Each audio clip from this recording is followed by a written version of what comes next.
سلامونه. زه ډاکټر نوید خپلواک یم. نن مو د بحث لپاره ډیره مهمه موضوع ټاکلې ده.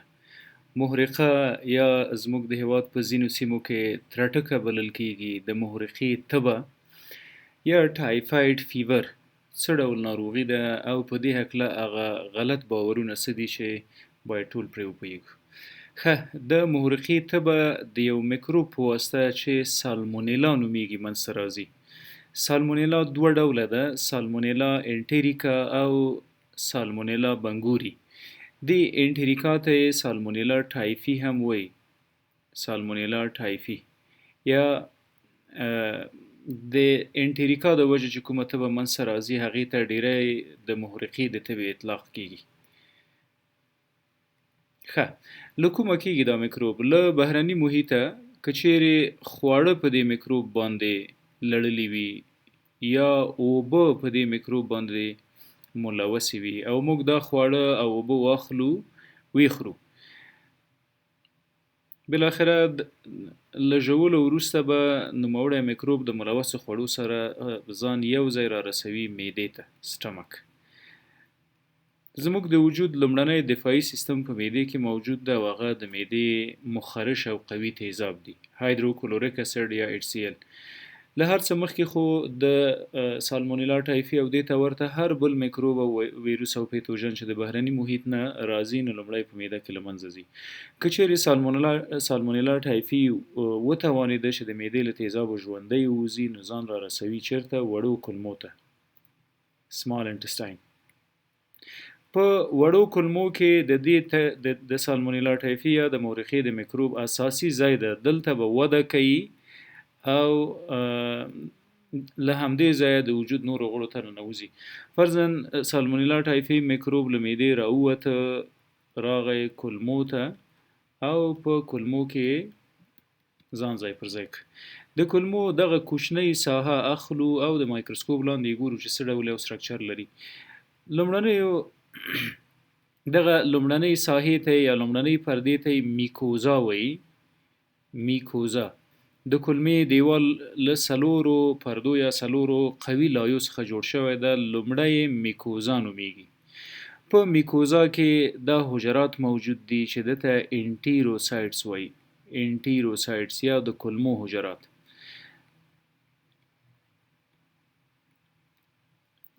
لاندې د دویمې پردې ته سب میکوزا وایي، سب میکوزا یعنی له میکوزا لاندې هغه دویمه غوښینه برخه چې د کولمو د دیوال یوه برخه جوړوي. عضلاتي پرده مسکولرس نومیږي او تر دې لاندې اخري دیوال یا له بهره لومړی پرده د سیروزا په نامه یادیږي. کله چې سالمونیلا ټایفي یا دا میکروب راغی له ملوثو خوړو یا ککړو خوړو نه ځان راورسوه کولمو ته. دلته د انډوسایټوسس په نامه یوه پروسه ده. انډوسایټوسس یعنی دغه حجرات په خپله د میکروب یا د بکټریا اخلي او تیروي، لکه موږ چې مړۍ تیروو، دې پروسې ته انډوسایټوسس وایي. کله چې د انډوسایټوسس په واسطه باندې انټیروسایډ یا دغه حجراتو ته نوموړی میکروب راننوته، لاندې تاسو ګورئ د وینې رګونه دي، بلډ ویسلز. د دې رګونو مهمه وظیفه له کولمو د جذب شوو موادو انتقال ده او کولمو ته بیرته د اکسیجن او د خوراکي توکو را رسول دي چې ژوندی پاتې شي. ښه، په هر حال کله چې د انډوسایټوسس پروسه منځته راغله، میکروب راننوته حجراتو ته. دلته د دفاعي سیستم یوه بله حجره په سب میکوزا کې موجوده ده، دلته ماکروفیج په نامه. ماکروفیج زموږ د دفاعي سیستم یوه ډیره پیاوړې او قوي حجره ده. نوموړی میکروب د دې حجرې په واسطه باندې انګلف کیږي یا تیریږي یا د دې حجرې منځته راځي. ښه، د سالمونیلا ټایفي یا د محرقې د میکروب یوه غټه بدرنګي دا ده چې له یوې خواته دفاعي سیستم یا ماکروفیج اخلي، مهار کوي یې، تیروي یې.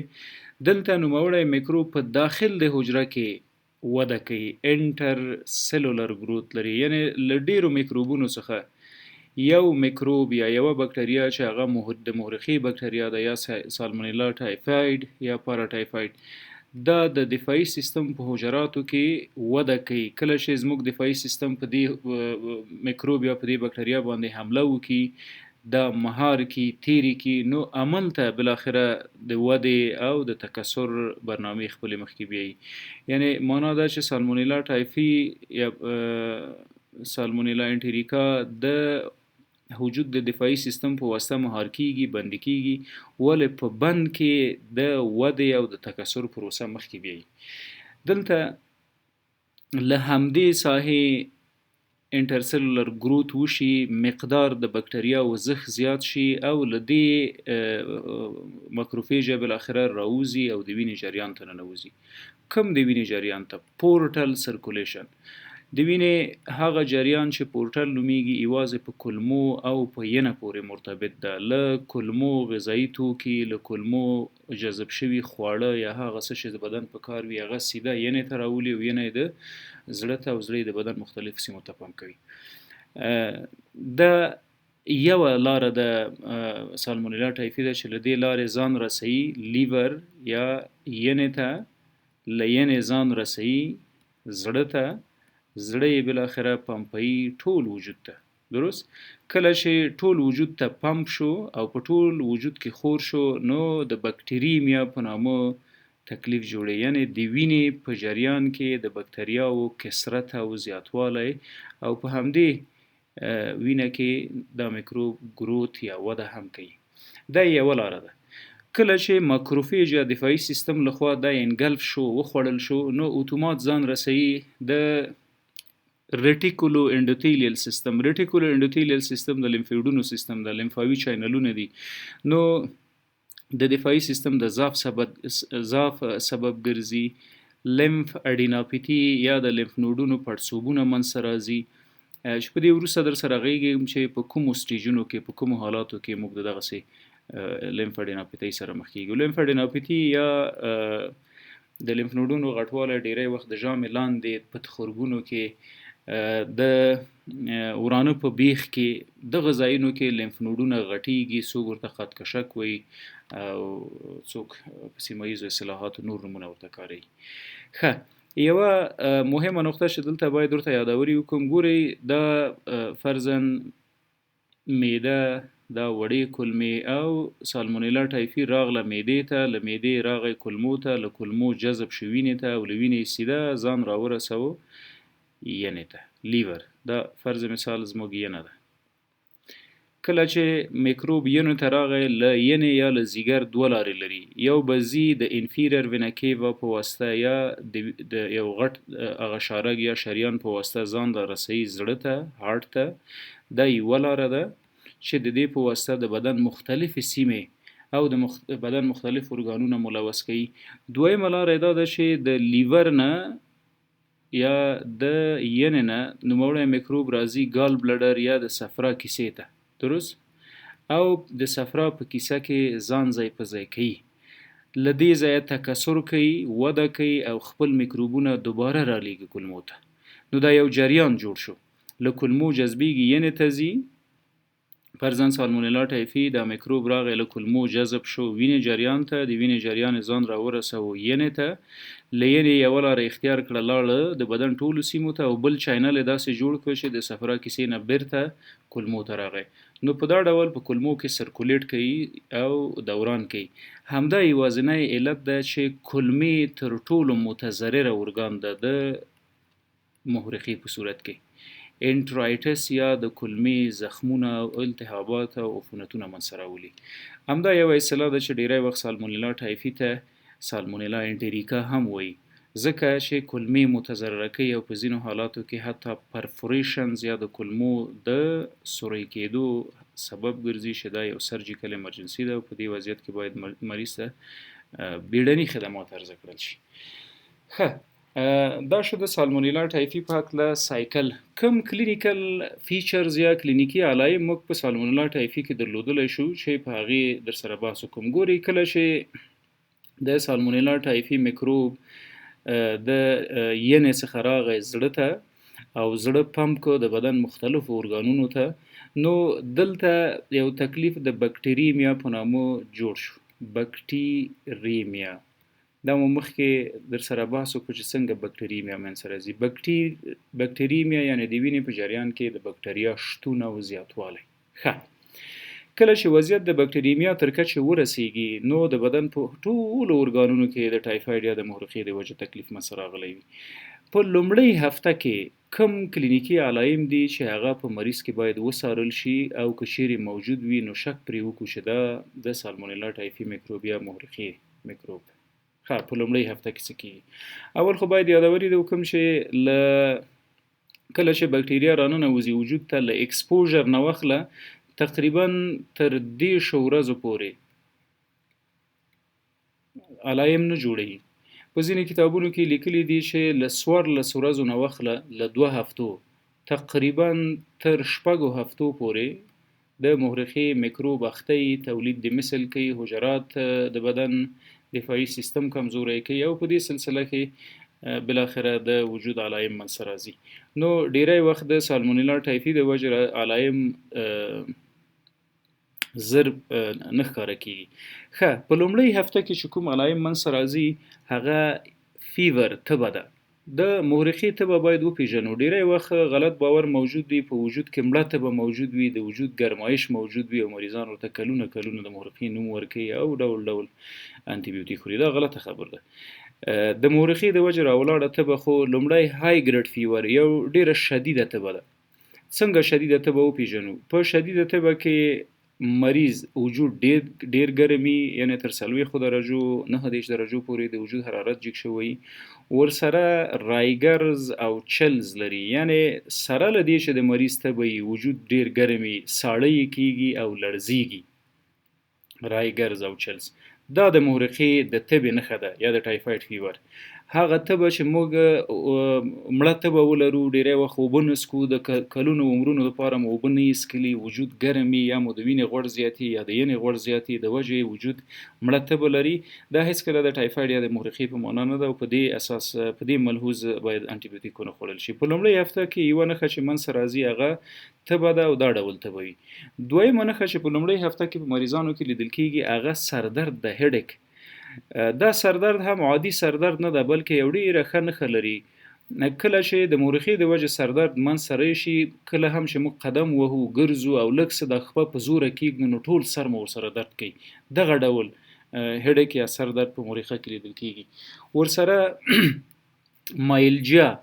مایلجیا یا د عضلاتو دردونه مړه دردونه په ټول وجود کې وي خستګي کسالت مړوالی او ورسره بون پین د اډوکو دردونه هم منځته راځي مړه دردونه په اډوکو کې وي ډیری وخت د ولو منځ درد کوي په شروع کې او بل اخره پونډۍ د ورانه اډوکي درد کوي همدا رقم د اوږې او د لاس اډوکي ورسره درد کوي دا نو هغه وخت چې په هاضمي جهاز کې تقریبا د میکروب یو هفته تیره شوې ده دلته د انټیروساید یا د دې حجراتو د زخمونو یا د دې حجراتو د بېثباتۍ سبب ګرځېدلی وي نو ورسره دوه حالات مریض کې لازمي موجودي یا به مریض کانسټیپیشن قبضیت لري او ورسره په ځینو مریضانو کې ډایریا یا اسهال هم منځته راځي ولې دغه ډایریا یا دا اسهال یو ډیره ښه نښه لري هغه اسهالات چې د سالمونیلا ټایفي د مورخې د وجې منځته راغلي هغه وینه هم په ډاکومیتیازو کې لري خصوصا بلډي ډایریا یا وینه د اسهال په شکل له وجوده راوځي ورسره مریض تبه لري د نس شدید کرمپس یا دردونه لري او سړیکي وهي د تشناب له تک سره هم دردونه نه قراریږي او د ډوډۍ د خوراک سره هم دردونه نه قراریږي بلکې د انټي بیوټیکو په واسطه ډیری وخت مریض د فلاجیل او د سیپروفلاکساسین استفاده کوي او صحیح سمټمز ریلیف کیږي یا علایم سبسایډ کیږي په ماشومانو کې بیا د دې علایمو ترڅنګ زړه بدوالی او اتومات د زړه بدوالي سره پروجکټایل وومیټینګ یا شدید استفراغات هم لري دا نو په ماشومانو کې ډیری وخت په سترو کې یا هغه انسانان چې بالغ دي او په سالمونیلا اخته کیږي زړه بدوالی موجود وي ولې استفراغات ډیر کم لیدل کیږي په هر حال کله چې لومړۍ هفته خلاصيږي end of first week یا start of second week راځي د لومړۍ هفتې پای او د دویمې هفتې شروع یا end of first week. اول هفته سالمونیلا ټایفي یا د مورخي میکروب زموږ په وجود کې تیره کړه. په اول هفته کې مو علایم ولیدل چې کوم دي. په دویمه هفته کې چې لومړۍ ورځ د دویمې هفتې یا د اول هفتې اخره ورځ وي، نو روس سپاټس یا ګلابي نښې یا ټاپې په ټول وجود کې پیدا کیږي. ډیری وخت مریض شدید تبه لري او د شدید تبه په ترڅنګ په ټول وجود کې سرې یا ګلابي ټاپې پیدا کیږي. دا د ټایفاید یا د سالمونیلا نښه ده.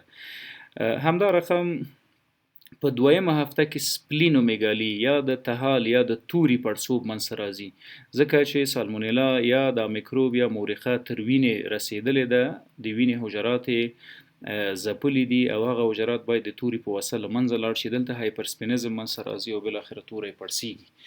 ورسره د وینې د جریان د لارې سالمونیلا ټایفي یا د میکروب ځان سږو ته او ستوني ته رسولی وي، نو د کف یا د ټوخي سبب هم ګرځي. په دویمه هفته کې د نس د شدیدو دردونو او حتی د نس د پړسوب او شخوالي سبب ګرځي. ابډامینل ډسټنشن منځته راځي.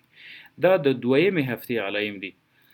ډیری وخت د غمړه تبه په مریض کې موجوده وي، کلونه موجوده وي او ورته انټي بیوټیک خوري او د ځینو معایناتو په ملحوظ تقریبا دې ته هڅول شوی چې تاسو مورخه لرئ. باید متوجه اوسو چې دغه علایم ټول د ځان سره یاداشت ولرو. اول هفته څه پیښیږي، په دویمه هفته څه پیښیږي، په دریمه هفته څه پیښیږي. که چیرې مریض موږ معالجه نه کړو نو څه پیښیږي. بالاخره په دویمه هفته کې د نس د ابډامینل ډسټنشن یا د نس پړسوب منځته راغی، ورسره اسهالات ډیر شدیده کیږي. د دغه شدیدو اسهالاتو په ترڅ کې ځینې زخمونه په کولمو کې منځته راځي او هغه د خونریزۍ سبب ګرځي. که چیرې تر دې دمه هم معالجه ونشي، دویمه هفته خلاصه شوله او د دویمې هفتې په پای کې مریض واقع وي د علایمو سره، نو ضوابط یو څه بد منځته راځي. په دویمه هفته کې تقریبا د وجود په هره سیمه کې میکروب خور شوی وي. ډلیریم یا نیمه کوما حالت ته مریض بیایي، شعور د مریض له لاسه ورکوي او ورو بالاخره زی مریض کوما ته او له کوما نه متاسفانه که معالجه ونشو په عین وخت کې ونشي کړی، نو د مرګ سبب هم ګرځیدلی شي. دلته باید ورخطا نشو او نه ډیر تشویش وکړو چې هر سالمونیلا ټایفي یا د مورخي میکروب د مرګ سبب ګرځیدلی شي. که چیرې موږ د علایم پرېښودل، معالجه مو نه کړل او سپټسیمیا هم موجوده وه، بکټریمیا یا په وینه کې د بکتریا ګرځیدل او په همدې وینه کې د بکتریاو وده کول، بالاخره اعصاب هم التهابي کوي. په اعصابو کې پردې چې کومې موجودې دي مننجیز هغه مو عفوني کوي. د ENT یا د ګوشو ګلو په ارګانونو کې لکه ایر، غوږ کې هم عفونتونه جوړوي. په تایراید کې عفونتونه جوړوي. همدا رقم د وجود په هر ارګان کې عفونتونه، میکروبونه او زوی جوړوي او بالاخره د مرګ سبب ګرځي. راځو څنګه د سالمونیلا ټایفي انویسټیګیشن یا تحقیق وکړو یا معاینات یې وکړو چې ثابته کړو موږ په مورخي اخته شوي یو. تر ټولو اسانه او تقریبا هر ځای کې کیدونکې معاینه CBC ده یا کمپلیټ بلډ کاونټ یا د وینې هغه عادي معاینه. که چیرې موږ وینه معاینه کوو، ورسره ګورو چې د لیکوساید یا د سپینو کرویاتو مقدار زیات ده، په دې صورت کې باید خپل تحقیقات د نورو انتاني میکروبونو په حق وکړو. ځکه په مورخه کې یوازینۍ ښه نښه دا ده چې لیکوپینیا منځته راځي. لیکوپینیا څه معنی؟ د سپینو کرویاتو کموالی. که چیرې WBC کمه وه، مریض شدیده تبه درلودله، د هډوکو دردونه یې درلودل، د نس دردونه یې درلودل، نو باید په همدې CBC کې خپل تشخیص بشپړ کړو چې دا په لیکوپینیا دا په مورخه باندې مبتلا ده او د مورخي د سالمونیلا ټایفي د تحقیق او د انویسټیګیشن موضوع مخکې ویسو. که چیرې د WBC معلومات ونه شول، موږ کولی شو چې بلډ کلچر وکړو. بلډ کلچر یا د وینې کلچر په ده کې معلومیږي چې سالمونیلا ټایفي شته که نشته ده. حتی د همدې موقع نه استفاده کوو بلډ کلچر. هغه مخصوصه دوا چې د سالمونیلا ټایفي ورته سنسټیو دغه هم تعینولی شو. په ماشومانو کې په نوزادانو کې که چیرې تبه شدیده موجوده وي نو له موږ سره د معالجې او د منجمنټ دپاره ډیر وخت نشته ده چې تحقیقات وغځوو. دلته بهتره ده چې بون میرو کلچر وکړو، د هډوکي د مغز نه سمپل واخلو، هغه په لابراتوار کې ارزیابي او کلچر کو وګورو چې د هډوکو منځ ته خو سالمونیلا ټایفي د مورخي میکروب نه ده ورغلی. ورسره د دویمې هفتې په پای کې سټول کلچر هم مثبت، یعنی که موږ ډکې امتیازې واخلو، کلچر یې کو، لابراتوار ته یې ویسو، وی کرو، پکې میکروبونه وګورو، نو په دویمه هفته کې سیکنډ ویک یا اند اف سیکنډ ویک وخی په شروع د دویمې هفتې کې سالمونیلا ټایفي په سټول یا په ډکو امتیازو کې لیدل کیږي. زموږ په ټولنه کې د ټایفاید د انټي باډي چکوالی یا کتل د دې مورخي د تثبیت لپاره ډیر وخت کیږي، د آی جی ام او د آی جی جی. ولې بدبختي دا ده چې دا فالس نیگیټیو او فالس پازیټیو نتایج لري، یعنی په ځینې انسانانو کې مورخه موجوده نه وي ولې دا میکروب مثبت پکې دا معاینه. بیا نو هسې د میکروبونو د انټي بیوټیکو د خوراک سره مخ کیږي، په ځینو کې مورخه موجوده وي ولې دا معاینه منفي وي، هلته د مرض د دوام لپاره زمینه مساعد کیږي. نو بهتره ده چې موږ د دبليو بي سي او د بلډ کلچر او د بون کلچر او د سټول کلچر څخه کار واخلو. ولې په غربي هیوادونو کې، په مختلفو هیوادونو کې د پی سی آر یا پولیمریز چین ریاکشن چې په هغه کې د میکروب ډي ان اے کتل کیږي، دا نو تر ټولو موثق او کره معاینه ده د هر میکروب د تثبیت لپاره، خصوصا سالمونیلا ټایفي. ښه راځو معاینات مو وکړل، ثابته شوه چې سالمونیلا ټایفي موجوده ده. که چیرې د سالمونیلا ټایفي موږ معالجه ونکو او پرېږدو علایم همداسې وده وکړي او تکلیف هم چې پرمختللی شي، کامپلیکیشن یا څه نور خطرات پیښیږي، په دې هکله یو څه وضاحت درکو. ښه راځو دې ډایګرام ته. که چیرې سالمونیلا ټایفي د وینې د جریان د لارې د بدن مختلفو سیمو ته لاړه، نو له مغزو واخله د پښو تر پایه پورې بد ضوابط جوړوي، وجود د بحراني حالت سره مخ کوي. میننجایټس یا زموږ په ټولنه کې چې میننجیټ ورته وایي، دا په اعصابو په دماغو کې ممکنه ده چې منځ شي. خپله د اعصابو یا د مغزو عفونتونه انسفلایټس ډیری وخت په ماشومانو کې منځ راځي. که چیرې انسفلایټس د بکټیریمیا موجوده و او مریض انسفلایټس ته لاړ، نو دلته تقریبا 90% چانس موجود ده چې موږ مریض د لاسه ورکړو، ځکه په ټول وجود خصوصا په اعصابو باندې میکروب مسلط وي، بیا نو د انټي بیوټیکو موضوع ډیری وخت زر نتیجه نه ورکوي. همدا رقم د ګوش و ګلو په ارګانونو کې دا میکروب د عفونتونو، د التهابونو، د زو او د زخمونو سبب ګرځي. مثلا په غوږ کې د اوټایټس میډیا سبب ګرځي، د غوږ د درد او د عفونت سبب ګرځي. په ستونو کې د سور تراټ او ټانسلایټس سبب ګرځي. ډیری وخت مو لیدلی وي چې په مورخه مبتلا مریضان د ډیر شدید غوږ دردۍ او سوني دردۍ څخه شکایت کوي. ورسره په سترګه کې یوویایټس یا د سترګې د بال یا اعضاو التهاب او عفونت منځ راوستلی شي. همدا رقم که وګورو په غاړه کې تایراید غده موجوده ده، تایرایډایټس یا د تایراید د غدې عفونتونه د دې مورخې د وجې ممکنه دي.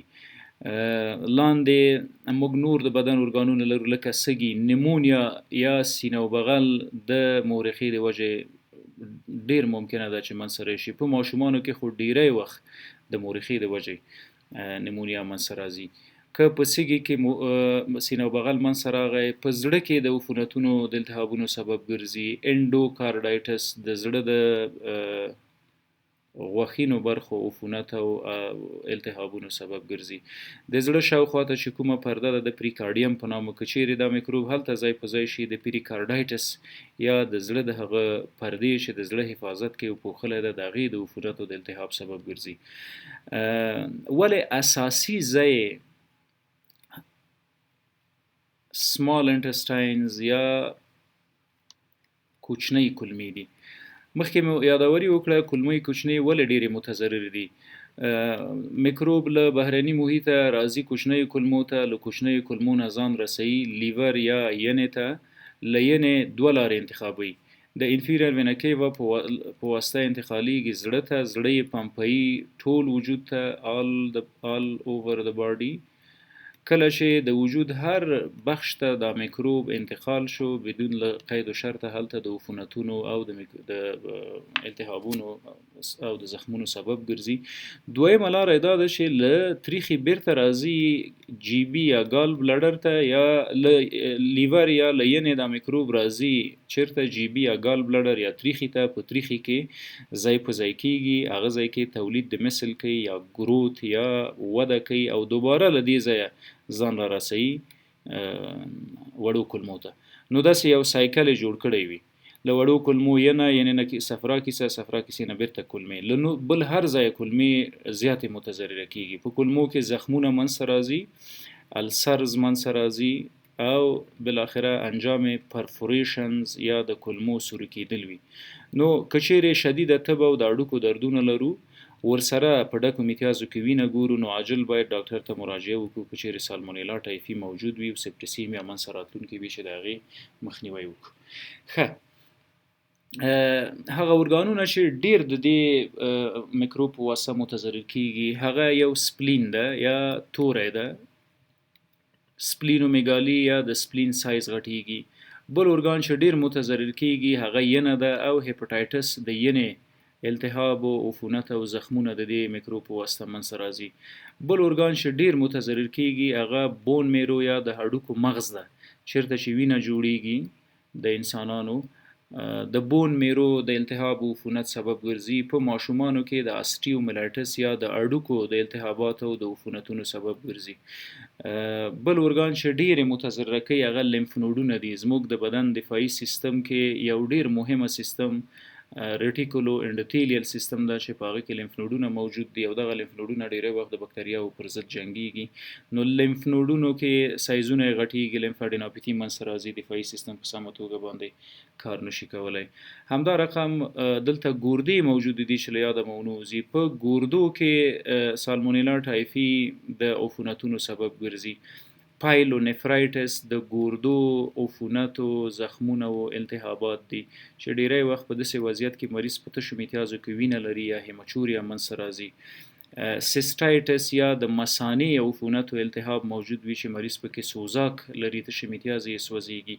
په ټوله کې انډومیټرایټس په خزمونو کې حتی د رحم د عفونتونو او د التهاباتو سبب ګرځي چې بلاخره مریض بیا یې پی آی ډي یا د خزمونو د تناسلي غړو د میکروبي وضعیت سبب ګرځي چې ډیری وخت میاشتنۍ ناروغۍ فاول سمیل یا بد بوی لري. فاول سمیل فلو یا د میاشتنۍ ناروغۍ بد بویونه موجود وي.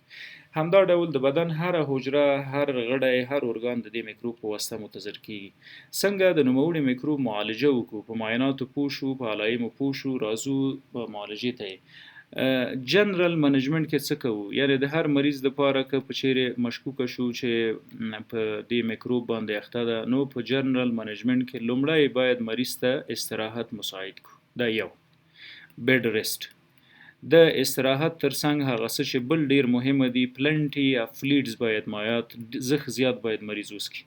زخ زیات نه هدف دا د حد اقل 4 لیټره 3 لیټره باید وسکو چې تبه هم لرو او مایات هم ضایع کیږي.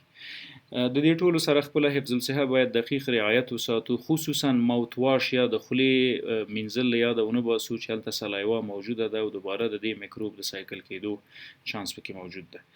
سپیسیفیک منیجمنت څنګه کوو؟ که چیرې تثبیت شو چې یو څوک په محرقه باندې اخته ده، نو سپیسیفیک منیجمنت کې تاسو پوهیږئ چې موږ د انټي بیوټیکو نه کارو، ضد د میکروب دواګانې کارو او په هغه کې تر ټولو مهمه سیپروفلکزسین ده. سیپروفلکزسین 500 میلی ګرام په یو بالغ انسان کې د 14 ورځو لپاره باید د یو ډاکټر د تجویز مطابق وخوړل شي ترڅو موږ د میکروب له منځه ویسو. که چیرې یوازې د سیپروفلکزسین کافي نه و، نو موږ کولی شو چې دا موضوع دلته یو څه یادداشت کړم.